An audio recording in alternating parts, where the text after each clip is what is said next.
Hello and welcome to the Arsenal Bite Size Podcast. I'm your host, Clayton.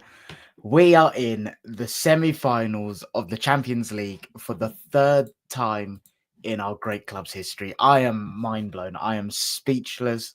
I'm saying I'm speechless. I'll probably have a lot to talk about on this pod, and I don't even know where to start, to be honest, but I'm so proud. I'm just so proud. And I think there's one thing to obviously get to the semi-final of the Champions League, like I said, for the third time in our history. But I think to do it in the manner in which we've done it is absolutely outstanding. We've gone to historically the biggest and greatest club in this competition. They're the reigning holders. They obviously won it last season, and we just beat them 5-1 on aggregate. 5-1, 3-0 at home, 2-1 away, and even their one goal was gifted from us. And I mean, my voice is a little bit gone, to be honest. It has this morning when I woke up. Oh my God.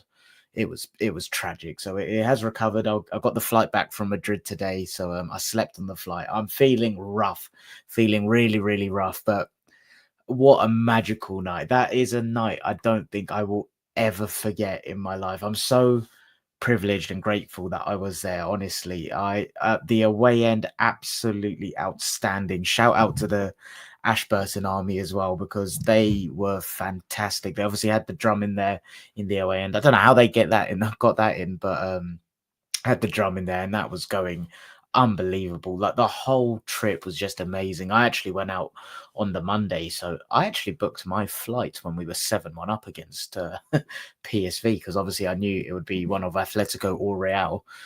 So I knew it would be in Madrid. So yeah, I booked it then. And obviously at the time didn't know if it would be the Tuesday or the Wednesday. So I did a Monday to Thursday job, and yeah, got there on Monday, went with a mate. We went to the Atletico Madrid game on Monday night against Valladolid, and ended up in a bar with some like Atleti ultras until 6 a.m, which was pretty fun. But Monday was like quite quiet in terms of Arsenal, and then Tuesday you see like all of the Arsenal starting to come to town, and the main square, I forgot what it was called, Plaza Mayor, I think it was called. That was just like, yeah, started to see the influx of the Arsenal fans and stuff throughout the day, and then everyone kind of cleared out, went to the pubs to watch the Villa PSG game, and then Wednesday, obviously match day. Oh my God, I had to go and collect my ticket from somewhere a bit far from the square. But I had to walk through the square to get to the metro station, and I think I walked through at like 11 a.m. and it wasn't rocking, but you could see there was a sea of red starting to form, and there were some songs going.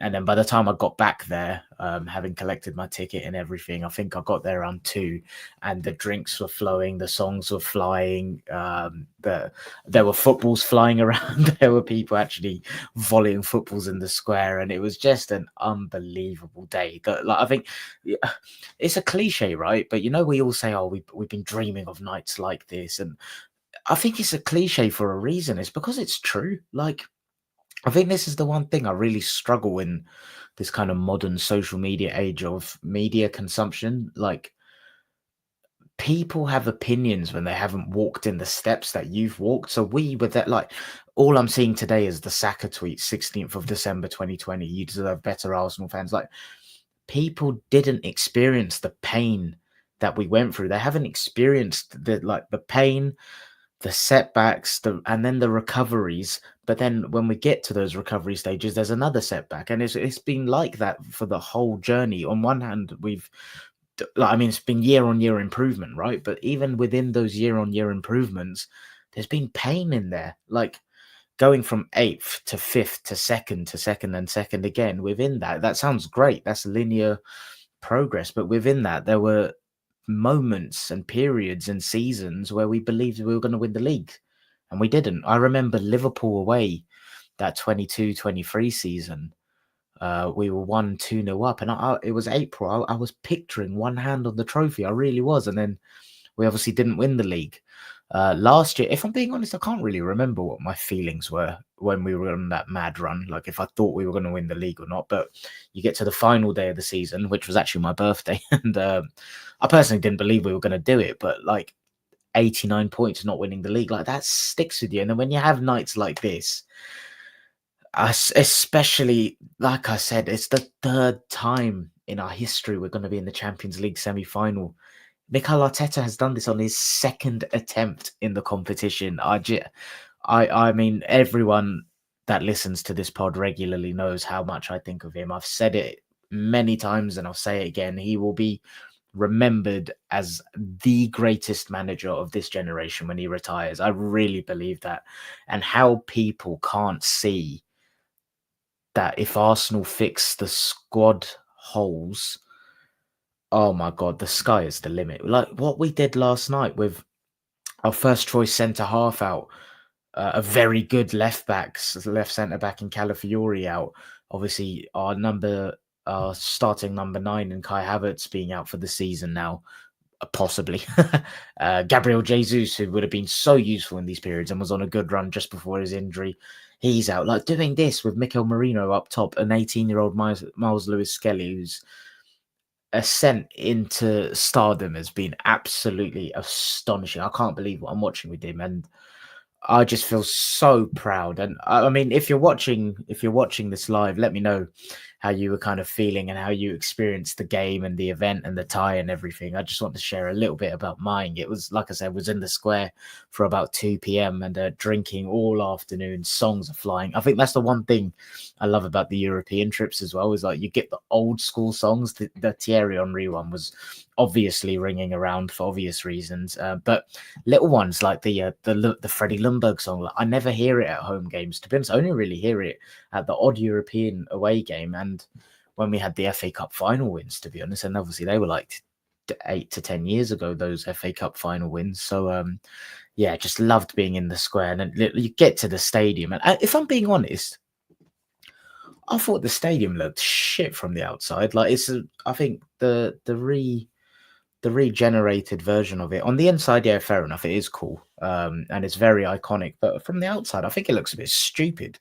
Like I remember when I went to the San Siro, you kind of come out of the metro, you walk around the corner and it's like, wow, you just see this iconic thing. When I got to Real Madrid stadium last night, we kind of walked around the corner, it's just like, looks like a fucking spaceship. It's a bit weird. But still, you feel that kind of buzz as you get there, and the history and the aura everyone was talking about, and the remontadas ringing around. What the fuck was that all about, by the way? Like the Madrid propaganda machine in the last 7 to 10 days has been the most tin pot embarrassing thing I've ever seen in my life. Honestly, it's like it was very Spursy. And do you know what the thing? Like, I understand the whole intangibles of Real Madrid, and they've got this knack of doing these things in moments, right? They did it against Man City earlier this season, but like I think the one thing that people just didn't account for at all was we're not those other teams. And I think Madrid tried to play a game that they were trying to fish right there, and they were trying to catch us on a little nibble here and there, but we just didn't play their game. And again, the whole build up from the Madrid perspective was, 90 minutes in the Bernabeu is long. Oh, fuck off. What the fuck is that? And also, like, their fans are fucking garbage, by the way. All fucking glory hunters. Tin pot, honestly. Learned a lot. It was so interesting being out there. Like, you just realize how many of them are just plastic, soulless glory hunting supporters with no real connection to that football club. But yeah, anyway, the kind of content machine in the week was just embarrassing. It was all built on these intangibles, and yeah, Jude Bellingham's tin pot press conference was, what's been the word of the last week? Oh, I'd have to say remontada. Watched 50 million videos. Fuck off. It was all just based on nothingness. There was no foundation. And then you look at our manager and the way he talks, he's just talking about like just preparation. Preparation is everything. And you see that in the level of detail we're coached, even mentally, psychologically, we didn't look phased at all. But yeah, I just the PR machine of Madrid was just, I found personally really embarrassing in the last week. They tweeted, didn't they? And I think, was it like they screen recorded them going into Chat GPT saying, oh, can you translate this in every language? 90 minutes in the Bernabeu is long. Mate, that 90 minutes in the Bernabeu was a piece of piss. Give me another one of them, honestly. And I have to say as well, some of their fans after the game were giving it the old, oh, we've won 15, this, that. Like, you just got twatted 5-1, mate. Just shut the fuck up and take it. Yeah, just unbelievable night. I want to talk about the game, obviously, but just I had to get that off my chest because it was doing my nut in. Do you know what it was? It was just I didn't see a single bit of analysis that told me from a footballing perspective. You can say if that's tactics, individual player quality, whatever, just something to do with the footballing side of the game. I didn't see a single bit of analysis or content telling me why Real Madrid were going to turn the game around. It was all based on this airy fairy unquantifiable nonsense, which to be fair, like I wouldn't say it is full nonsense because yeah, like I said, they have done it before, but I think people just really underestimate us. They really do. What I didn't get my head around was how you could have watched that first leg and think, yeah, like it's just going to happen because of juju, juju magic. I couldn't wrap my head around that. But on to the game. Mate, flipping hell. I mean, it was a bit of a scary start, weren't it? Mbappe had the ball in the back of the net. I mean, you could tell he was miles offside. I can't remember when that actually was, but I could see from the away end how clear he was offside. Yeah, but we just performed so well. I think I want to check the actual stats to be honest, but I feel like they didn't really create anything. So their expected goals was 1.41. Ours was 2.05. They had 18 shots to our 12. They had 3 on target to our 6. They had 1 big chance. We had 3. Obviously, we had a penalty in there, which would account for some of that. But we just absolutely bossed them. And like, I can't wrap my head around this. I think the one thing I'm really struggling to put into words is my feelings, because I think a lot of my excitement and feeling around Arsenal at the minute does stem from the journey we've been on. And I still think, I know people talk about the lack of trophies. I think what we've done, in my opinion, a very short time period is absolutely ridiculous. I don't think you'll see this level of growth repeated again to the same level of scale, quality, and speed. To be honest, I think Man United are the case study that they're going to be trying to recreate it. No chance would they do this. I think 2-3 years ago we missed out on top 4, didn't we? Finished 5th. Tottenham pipped us to it. I remember their fans singing the songs that have come full circle and are being done on them now. But they beat Norwich away final day, and they were singing it. They were having their moment, and look at the trajectory of those two teams. I think if you said to any fan that day, and I must say, if you said to Arsenal fans, including myself, I'd believe you because I've been so bullish on what I think we're going to do. But if you said to other fans what we're going to achieve, and that comes 16th of April 2025, Arsenal will have beaten Real Madrid 5-1 on aggregate to get to the semi-finals, I don't think many people would have believed you. And that's why I find it laughable when people then try to kind of downplay our achievements. But yeah, just super, super proud on the game. I think for me, it's just every man to a T was just amazing. David Raya, I mean, when he had his Uncle Mike's in the chat, hola, who the fuck is hola? Up the Arsenal. Yeah, David Raya, he made a couple of really good saves where he just kind of took the sting out of it, caught it, landed on the ball really nicely. Jurriën Timber, oh my God, this guy, he's just so complete. He's technically outstanding, physically so robust. He's 1v1. I think he pretty much locked up Vinicius, didn't he?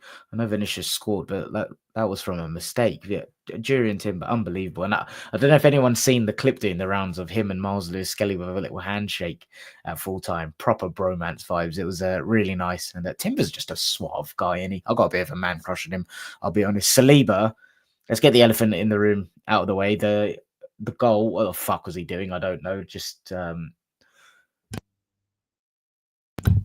yeah, I don't know what was going on there. It was yeah, a bit of a calamity, weren't it? But yeah, to be honest, I can't even like. I was so.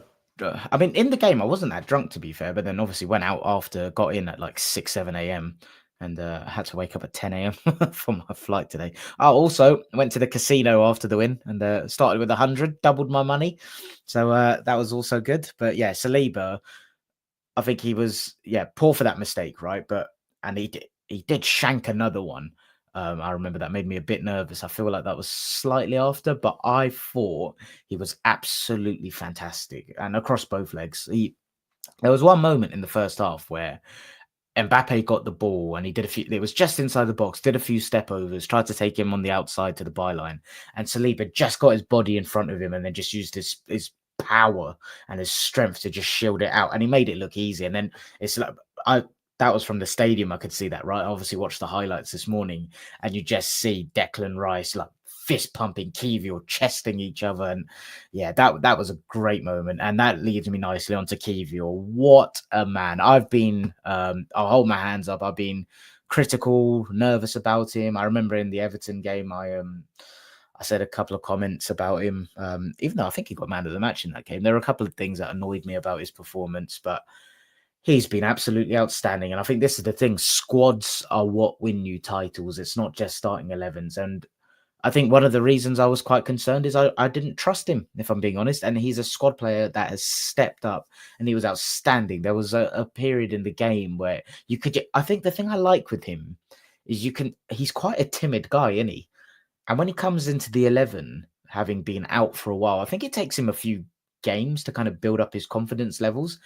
And you could almost see it on crack in this game where it was going from like confidence levels of 6 out of 10 to 12 out of 10 within 10-15 minute intervals where based on moments where he had a key impact. There was one time he slid into, was it Vinicius or Mbappe? They were on the break. He made a great tackle on the ball. He was commanding, passing it really well.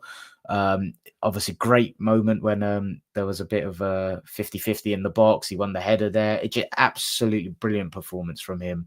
And Miles Lewis-Skelly, mate, this guy, like I said already, what he is doing this season, he has got to be in the conversation for Young Player of the Year. And I don't mean Arsenal's, I mean in the Premier League, because we are seeing an absolutely generational talent in front of us. I think Waneri is a generational talent, but is on his own timeline and trajectory. What Miles Lewis-Skelly's doing is not the norm. I think you see something like this, one in a few 100,000 players, to be honest, because it's not just getting yourself into the team sheet and starting at the Bernabéu. It's commanding the pitch and the environment and the atmosphere when you're in there. And I don't know if people have seen it, but there's these such wholesome photos of him before the game where he's on fucking FaceTime, like AirPods in, just smiling, laughing, taking it in. He's then sat on the steps before the game. And it looks like he's on FaceTime to someone, earphones in the game. The balls on this guy to take the ball in the positions he does, back to goal, front facing, gets his body in the way, maneuvers, dribbles up the pitch, carries, goes into a blind alley, then finds a way out. He's absolutely remarkable, this guy, honestly. And obviously Rudiger fucking stood on him. I was about to say a word I know I'm not allowed to say live there, which began with C and ends in T, if people couldn't work that one out. But Lewis-Skelly, absolute pleasure to watch. It's the physicality combined with the technical ability. And I don't know if people have seen this. There's a clip of him doing the rounds. I think it was after the second goal where he's just running and shouting "Vamos, vamos" at the home supporters. So we got a geezer on our books. We got an absolute geezer. He's a shit house, but he's a just clicked the wrong button there. But he's ours, and he is a world-class talent. He is. I can't believe what I'm seeing, because I remember I know, sorry, I'm broken record with this. I know I've said this before. I've watched him with the academy at Boreham Wood, and I always knew he was really good, like you could tell. But when we played Bolton in the cup, I remember thinking like, oh yeah, he was good, but like almost thinking Waneri was a level above, dare I say. I didn't expect this trajectory at all. So absolutely incredible. Marsh is in the chat. Elevate, spitting the water towards the fan. What a legend. Triple H style. I saw that. I don't know if you saw Bellingham did that in the first game. Bellingham, oh mate, I'm starting to fucking hate this guy, honestly. I think he's such a PR merchant, isn't he? It's almost like he reads a book on like what to do to look this way or what to do. It feels like he's so invested and focused on outside opinions of him rather than just playing football.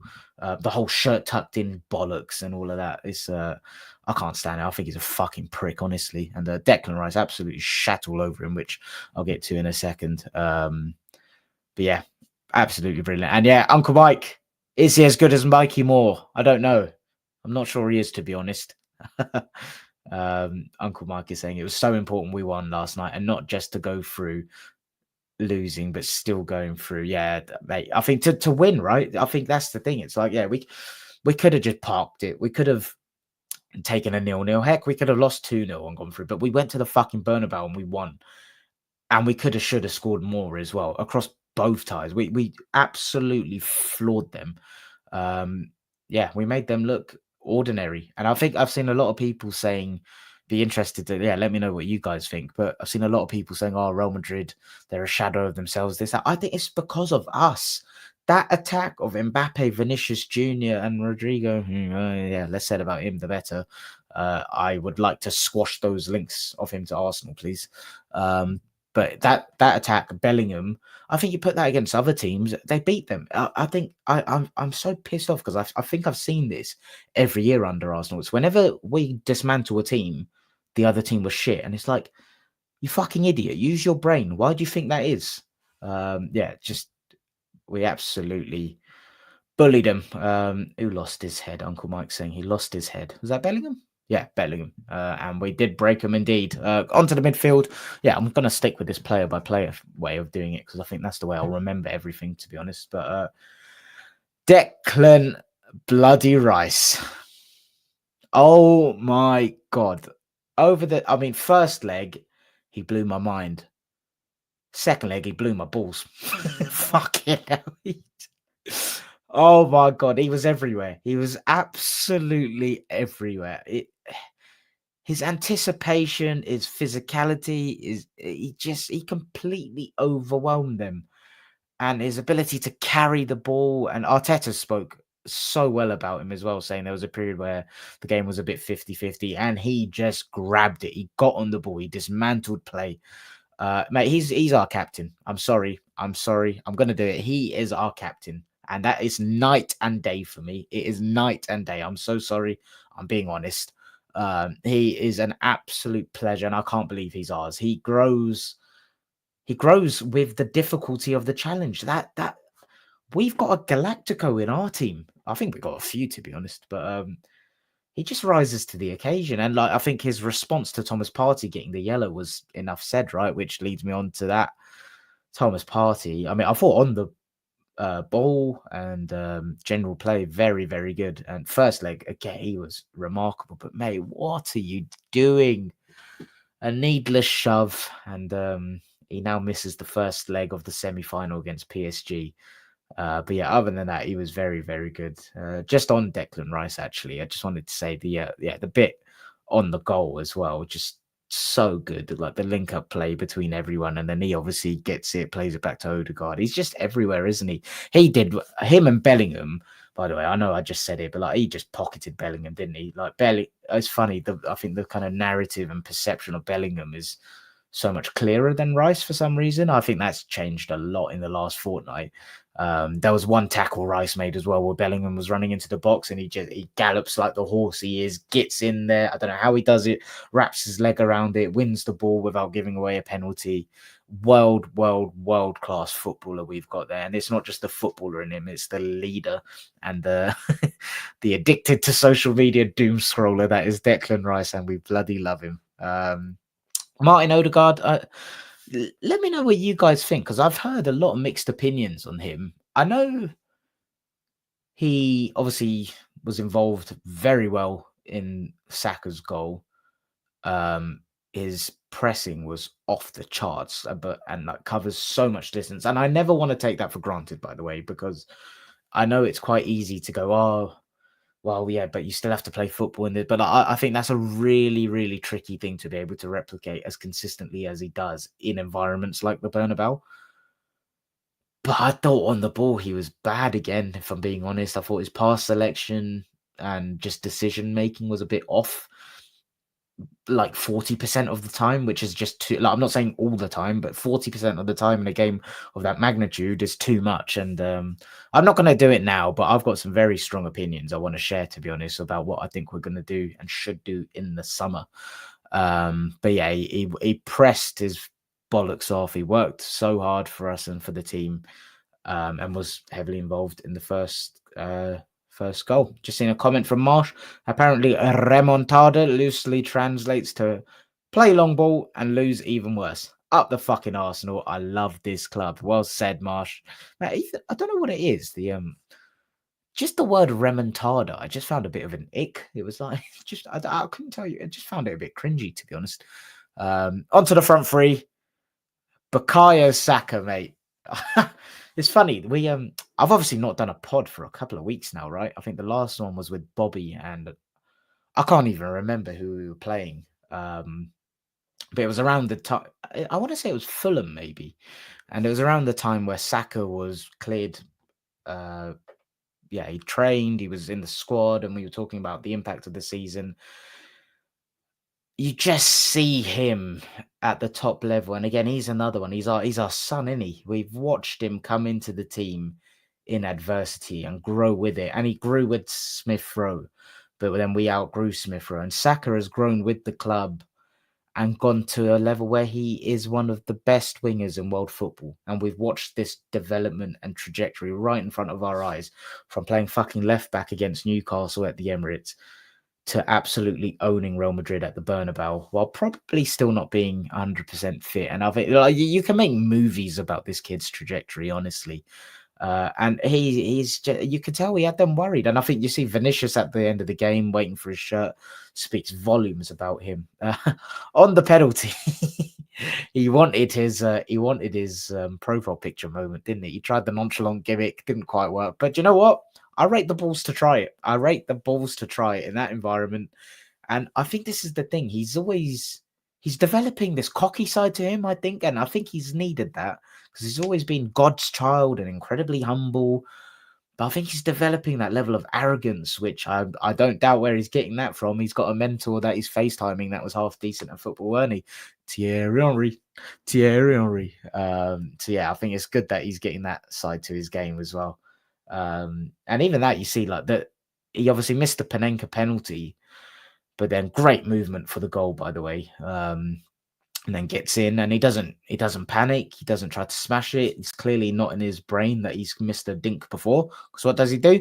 He dinks it, and oh my god, the away end went absolutely mental. My body's in so much pain. Like, the limbs were just incredible. But I obviously got back home today, gave my dad a massive hug, and I was like, fucking hell, my whole body's sore. You know, when you hug someone and you can just feel some tender parts of your body. But yeah, I think a lot of that came from the limbs from Bukayo Saka's goal. But obviously it was Real Madrid equalising pretty much straight after, weren't it? But yeah, absolutely brilliant play. I think the thing I love about that goal as well, I think there's this narrative about Arsenal being incredibly structured, which we are, but I think the amount of structure people index on an attack is overdone, in my opinion. Like, you see the interview about with Ola Aina, where he was talking about the constant movement and rotations is just so hard to keep up with, and you saw that with the goal, right? It went from, I'm going to get this wrong, I feel like it went from Saka to Odegaard, Odegaard to Rice, Rice to Odegaard, Odegaard to Marino drops in, plays it in behind to Bukayo Saka, who's basically in the centre forward position. And it was just that positional fluidity within that structure that was the epitome of Arteta's Arsenal, in my opinion. Seeing that come to fruition for a goal in the top level football that it was in the quarterfinals, second leg at the Bernabéu against Real Madrid, who have won it 15 times. I mean, sometimes football is just poetry. A man I spoke about in that sequence was Mikel Merino, and you'll all know I've had my moments of doubt with him, but I spoke about squad players stepping up with Kivior, and what Mikel Merino is doing is absolutely incredible. Perfectly weighted passes for both goals. Just really, really neat in possession. You can tell he's coming to grips with the movement required in the role. Madrid didn't really know where to go with him. He is. You know how we talk about that 2016. We talk about Abue. Oh, by the way, I am. It's not often I go to games and I hear a new song I've never heard before. I heard one of the funniest Abue songs I've ever heard in my life. I don't think it's one that will quite catch on, nor do I think it's one that a lot of people will rate. But someone sang it in a pub. And I was fucking cracking up, and so were a lot of other people. Would think a buoy to the Madagascar. I like to move it, and let your imagination run with it, because I'm not going to sing that. But it was very fun. But yeah, you know how we talk about a buoy, Senderos, Flamini at left back as that kind of folklore type stuff. Like, I don't think we're quite going to be talking about it like that, because he's very, very good. But I do think Mikel Merino and Kiwi will have the potential to be remembered on this run as well. Especially, imagine if we actually go and do it, which is a very real possibility. Mikel Arteta, you have changed my life, senor. Mr. Sao Paulo. The drum was banging and bouncing in the away end. I love the new version of the Martinelli song. Of course, the Scousers are all over it because they invented singing, they invented football, and they're incredibly butthurt that no one gives a flying fuck about their league title win. But Gabriel Martinelli, I've seen a lot of funny tweets about the samba returning since Arteta played the samba music at training, and Martinelli going up a gear since Bert has come into the club. But it's been a big season for Martinelli, because I think it's looking more and more likely that we need another left winger in the summer. And I mean, if he can play like this, work like that, imagine another option that is maybe more suited to low blocks, and then having Martinelli for these games that are a bit more suited to transitions and the kind of relentless pressing required and the fast tempo. I think, again, he's another one. We've watched him grow with us. I know he's not a Hale End boy, but he kind of feels like our adopted boy, right? He came in as a baby, saw him vibing in the Europa League. Him and Tierney had a good relationship. Tierney crossing in for Martinelli to score a header a couple of times, and we've watched this growth with him as well. And he's had a few more dips than Saka has, but you look at this and it's Saka and Martinelli on the score sheet at the Bernabéu. And again, if you're talking about the project and some of the moments we've been through, I mean, you couldn't make up a better pair to score, right? And yeah, all in all, I mean, just even that, by the way, like he got fed through, and you think, okay, it's a foot race with, I want to say, was it Garcia? But he just completely wiped the floor with him. And the one thing that always blows my mind is when one player is sprinting with the ball and one player is just sprinting. In my head, I'm like, surely the player just sprinting without the ball is going to win that foot race, because you've got a ball. It's an object you've got to think about and carry with you. And he just wiped the floor with him. He just completely dusted him, got in front of him to the point where the other guy kind of gave up and then slotted it in. And that's when it was bedlam. It was absolute bedlam.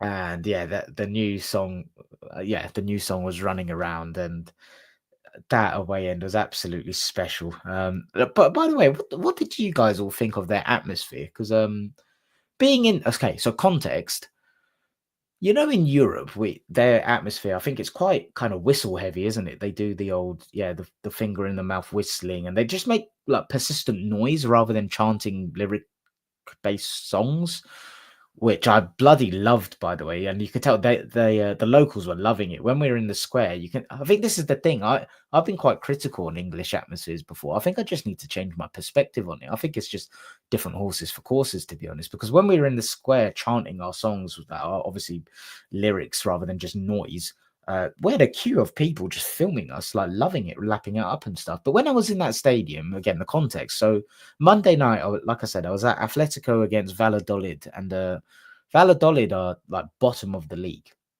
So it was like Southampton at home for Atletico. And there were periods in that game where the whistle, my fucking ears were hurting. It was really, really loud. I was thinking in my head, oh, Jesus, okay, prepare myself for Wednesday. The roof is going to be closed, all of that nonsense. But I can't lie. I did buy into thinking if the roof is closed, the atmosphere will be quite hostile. Get to the Bernabeu, and I was a bit underwhelmed. I thought they were pretty shite. I like Uncle Mike says, to be fair. Yeah, it went quiet after about half an hour. The away boys were superb all game. Yeah, to be fair, yeah, they did start quite strong, the fans, especially when Mbappe had it in the net and Saka missed the penalty and stuff. But overall, I thought they were so disappointing. And this is why it comes back. I respect Real Madrid as a football club, obviously. A lot of their fans, I just can't really take them seriously because they don't feel like actual supporters. They almost feel like, yeah, just glory hunters. And, oh, fucking hell, I got in a few fisticuffs. Uncle Mike, you like this? I'll drop you a WhatsApp about this one, mate. Got in a few fisticuffs, a few fans coming over to us after the game, trying to rattle us. And you dropped the old, so why do you support Real Madrid? What's your connection to the club and this? And you can bet where those conversations go.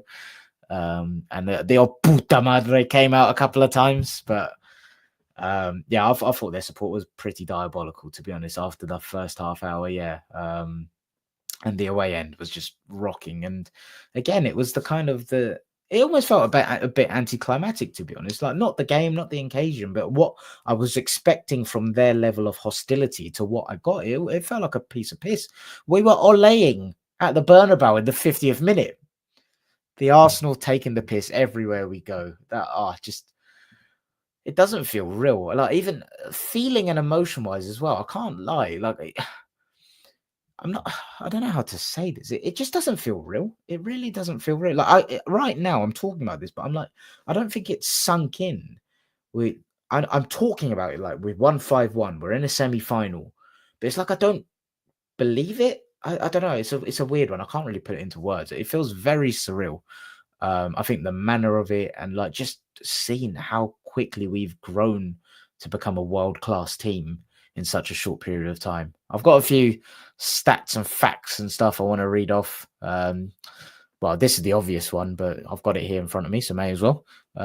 We made history by becoming the first ever team to beat Real Madrid on both of their first two visits to the stadium in their 77-year history. And obviously, it was that victory that sent us to the Champions League semi-final for the first time since 2009. We're unbeaten in all 4 meetings with Real Madrid. Vinicius Junior's goal was actually the first goal that we've actually conceded to Real Madrid. Real Madrid have now lost 3 straight Champions League matches for the first time in 5 years. It's only the 4th time that they've lost a European Cup / UCL tie by an aggregate of 4 or more goals. We're now unbeaten in 8. Yeah, in our last 8 European games, we won the last 4, which equals a club record. And obviously the one that we're all going for, if we can get to the Champions League final, that will be our 2nd ever. And it's funny, like, I don't understand how you can hear the sentence I'm about to say and not think Mikel Arteta is one of the best managers in the world. We had an era of Arsenal Football Club under Arsene Wenger where we were the best team in the world, and we got to 2 semi-finals. Mikel Arteta, with the circumstances we've got in our squad, and this isn't a Wenger-Arteta comparison, by the way, it's purely just to kind of add context to how I think about Arteta. He's done it in his 2nd attempt. Like, this for me is the floor of what we are. Not semi-finals, quarterfinals though. I think that's the floor. Like, it's what I said, every August under this manager, I'm going to be thinking we're challenging for everything. We're challenging for the league. I'm expecting us to get to the latter stages of the Champions League. And I think, again, I like timelining things like this. If you could give me 5-6 years of Arteta, I think you'll see multiple semi-finals in there. I think you'll see the odd round of 16 exit, but I think you'll see 2 semi-finals. I think you'll see a final or 2. I think we'll win it. I think we're going to win the fucking trophy, whether it's this season or in the next 5. We're winning the fucking big ears under this manager. I'm so convinced. But it's more to illustrate under this manager. I think people have this weird thing of like just winning every year is the kind of norm. It's not. It can be expectations, sure, but that's not realistic. Under this manager, we have the highest probability of competing at the top level every year. And listen to the fucking language he uses, man. We've never had this. Please go back and watch his pre-match presser when he was asked about kind of objectives, the language and semantics of what he uses with his words. We want to dominate this competition. We're not here to take part. We want to dominate. Do you remember the 10-2s, the slappings we used to get, the 5-1s? That's not going to happen to us. We're here to compete. And if we lose, we lose. But we're competitive. That's it. We haven't had this before. And watching this group is an absolute pleasure. I'm so privileged to have been there last night. It's given me a core memory that I will never forget for the rest of my life. I've just got a few more stats that I've just seen before I was just scrolling on a different website and want to read them out just before I get out of here. I mentioned we obviously limited Madrid to just one big chance. That what am I reading here? Bear with me. Oh, sorry. So yeah, Arsenal limited Madrid to just one big chance, and the team's formation out of possession is what forced Madrid into a record 33 crosses, which was their third highest since 2003, 2004. And even that, you could just tell tactically, mate, they were clueless.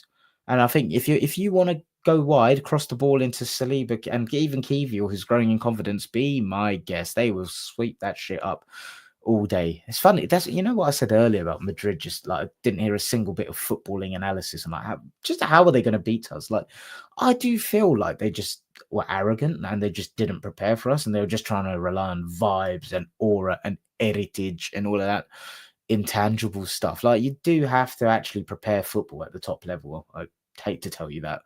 And I think that you could just tell they just had no clue how to go and beat us. And I think this is what, when people are like, oh, this is the worst Real Madrid of all time. Like, if Arteta managed that Real Madrid team, they'd win absolutely everything and piss absolutely everything. I think there's something in structures, right? So, like, their lack of tactical nous is what doesn't enable them to get Vinicius 1v1 so frequently, doesn't allow Mbappe to have space to run into.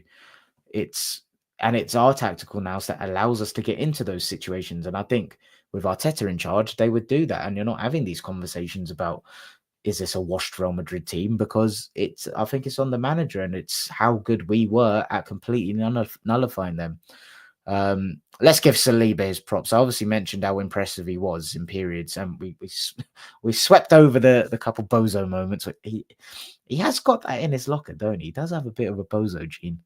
But he had 12 clearances, which was the most by an Arsenal player in the Champions League since 2014. Where's the other one? Oh, Thomas Partey. He completed all 21 of his passes apparently as well. So there were some nice stats and facts for you all. Tommy Guns, the final man in. Evening, gents. A bit late, but we'll rewatch later. Nice, mate. I'll let me know any of your comments. Leave them below. And to anyone else that wasn't in the chat live, but that's watching this back, let me know in the comments below. How are you feeling for PSG? What's the vibe? We obviously beat them in the group stage, albeit they were a very different PSG team there. They didn't have Dembele when they played us. They didn't have Kvaratskhelia, obviously, but I feel like there was one midfielder missing as well. But still, they're a different side. But I think so are we, to be honest. It's even just comparing to last year. I think against Bayern Munich, we almost looked a bit like, like when you kind of first go to secondary school, you don't want to tiptoe on the prefects and stuff. Like, whereas yesterday it was like, no, we're going into the playground to fucking knock out the annoying. I was gonna say the wrong word there. We're going to knock out the annoying pricking sixth form. But yeah, it's just it's very surreal watching us grow, and I think PSG will be tough. I think it'll be really tough. I think it will be a tighter contest than this tie. A lot tighter, especially because of the manager, right? I think I'm someone that indexes quite a lot on manager capability personally. So yeah, looking forward to it though. And also, guys, for the league, I mean, it's such a weird headspace. Like, do you guys care about the Ipswich game this weekend? I mean, team wise, surely I saw after the game when Airy was doing quite an extensive warm down, cool down. So maybe that's him gearing up to play against Ipswich. Trossard will definitely come into the team. I don't know what the deal is with Jorginho's injury. Ben White was in the squad. Could he be in the 11 maybe? But yeah, all eyes turn to Ipswich. But to be honest, I think the league's done, right? It's and I'm personally not worried about what's behind us in terms of slipping up for top 4 or top 5. So yeah, all on to Ipswich, but then it's Palace, and then can the PSG game hurry up, please? But yeah, boys, girls, gents, ladies, everything else in 2025. We've done it. We're into the semi-finals of the Champions League for the third time in our history. I'm actually all right. Little thing actually. So I did a lot of video recording of this trip, and I think there's going to be a little vlog put together, but it's going to be a private one. Not paid or anything, don't worry. But if you want that, I'm gonna have to like DM it to you. So yeah, if you want a little video montage of my travels, where I was at the Atletico game on Monday, obviously in the Bernabéu last night, the drinks in the square, everything. If you want that, leave a comment below, and I'll ping it into your DMs. I believe that's a wrap. If I've missed anything, let me know. On to Ipswich on Sunday, and I'll catch you on the other side. Semi-finals, mate. I just want to keep saying semi-finals. It doesn't feel real. And also one final comment. If you cried, please let me know, because I don't want to be the only one. I had tears in my eyes at full time, and I don't doubt that's going to be the first time for the rest of the season. Thanks a lot, everyone, for tuning in. It's been great to be back and share this one with you all. Yeah, special football club we are. Let's fingers crossed we can go the full distance and make history. Up the Arsenal.